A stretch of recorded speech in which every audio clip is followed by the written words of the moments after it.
लाख दलदल हो पांव जमाए रखिए, खाली ही सही हाथ ऊपर उठाए रखिए।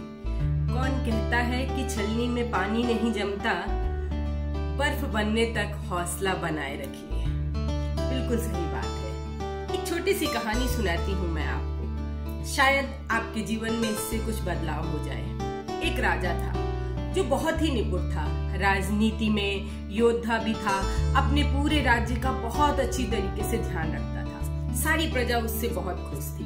वो युद्ध नीति में इतना निपुण था कि उसके आसपास के जितने भी राज्य थे वो उन सबको युद्ध में हरा देता और अपने आप को, अपने राज्य की सुरक्षा कर लेता और विजयी हो जाता। इसके कारण से जितने भी आसपास के राजा थे वो उससे बहुत ईर्ष्या करते थे। उनके मन में हमेशा एक ही विचार आता था कि कैसे भी करके इस राजा को हरा दिया जाए। उन लोगों ने कई बार असफल प्रयास किया, लेकिन ये अपनी बुद्धिमानी के साथ हमेशा उन पे विजय हासिल कर लेता। एक दिन सारे राजाओं ने मिलकर एक षड्यंत्र रचा कि कहीं ना कहीं धोखे से ही हम इसको बुला लेते हैं। उन लोगों ने षड्यंत्र के तहत इसको अपने महल में आमंत्रण दिया कि आप भोजन करने के लिए आए।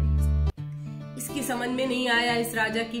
वो वहाँ बड़े आराम से पहुँच गया कि मैं अपने मित्रों के पास जा रहा हूँ। मित्रता या पड़ोसी राज्यों से मित्रता का फल अच्छा होता है। खाना खाया, सब कुछ किया, लेकिन उन लोगों ने इसके खाने में कुछ मिला दिया और जब ये बेहोश हो गया तो सबने अपनी तलवार निकाली कि आज इसको मार के खत्म कर देते हैं तो आसपास हमारा ही राज्य होगा। लेकिन उसमें से एक दो लोगों ने कहा, इसने हमको इतना परेशान किया, ये हर बार हमें हरा देता, इतना अपमान किया, इसको इतनी आसान मौत नहीं देनी है। ऐसा करते हैं, वो जो पहाड़ी वाली एक गुफा है उसमें बहुत जहरीले सांप बिच्छू सब रहते हैं और नीचे गड्ढे में हम इसको फेंक देते हैं। बाहर से एक बड़ा सा पत्थर लगा देते गुफा के द्वार पे, ये निकल नहीं पाएगा और वैसे भी वो जो जहरीले कीड़े मकोड़े जानवर है वो इसको खा लेंगे।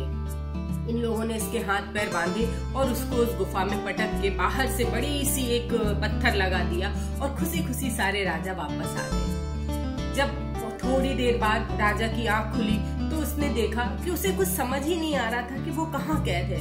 उसने चारों तरफ नजर दौड़ाई तो उसे मौत ही नजर आई। कहीं जहरीले सांप थे, बिच्छू थे और भी कई तरीके के जानवर। बाहर निकलने का सारा रास्ता बंद था। उसे कुछ समझ न आया। एक बार उसे ऐसा लगा कि मौत उसके बहुत नजदीक है। तभी उसको अपने बचपन में अपनी माँ के द्वारा दी हुई एक सीख याद आई। उसकी माँ ने कहा था, हिम्मते मर्दा मददे खुदा।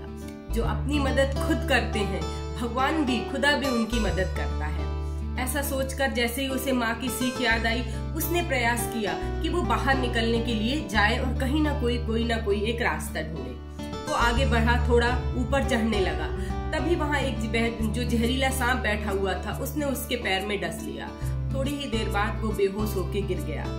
जब उसकी आंख खुली तो उसकी आंखों से बहुत धुंधला धुंधला दिखाई पड़ रहा था, लेकिन कहीं किसी कोने से सूर्य की एक किरण आ रही थी। उसने अब तो उसको ये लगने लगा था कि जहर बहुत तेजी के साथ चढ़ रहा है, लेकिन फिर कहीं उसके कानों में अपनी माँ के द्वारा दी हुई सीख फिर गूंजी कि हिम्मते मरदा मददे खुदा। जो अपनी खुद की मदद करते हैं, हिम्मत रखते हैं, खुदा भी उनकी मदद करता है, भगवान भी उनकी मदद करता है। उसने अपने कुर्ते से एक कपड़ा इतना फाड़ा और जहाँ सांप ने काटा था उसके ऊपर बहुत तेजी से बांध लिया कि जहर तेजी से ऊपर ना जाए, और फिर पूरे प्रयास के साथ वो ऊपर की तरफ चढ़ने लगा। वो ऊपर की तरफ चढ़ा और उस गड्ढे से बाहर निकलने में सफल हुआ।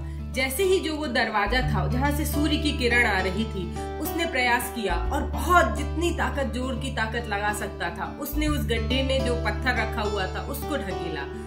भाग्यवश वो जो पत्थर था किसी दूसरे के पत्थर के ऊपर था और जैसे ही वो थोड़ी सी स्लिपरी वहाँ पे हुआ, वो पत्थर धड़क के लुढ़क गया और सामने इतना स्पेस हो गया कि वो बाहर निकल सकता था। बिल्कुल सही बात है, उसने प्रयास किया और बाहर निकलने में सफल भी हुआ। ये आपके जीवन की भी बात है। कोई किसी की मदद नहीं करता। हमें आगे बढ़ने के लिए, हमें दिक्कतों से, परेशानियों से बाहर निकलने के लिए अपनी खुद की मदद स्वयं करनी पड़ती है। आप भी अपने जीवन में जितनी भी परेशानियों से घिरे हो, आप खुद उठिए, प्रयास करिए उन सब से बाहर निकलने के लिए। आप देखेंगे एक नया जीवन।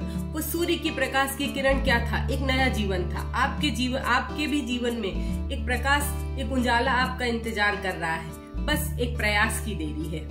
फिर मिलेंगे एक नई सोच, एक नई पहल के साथ। मैं नीलम।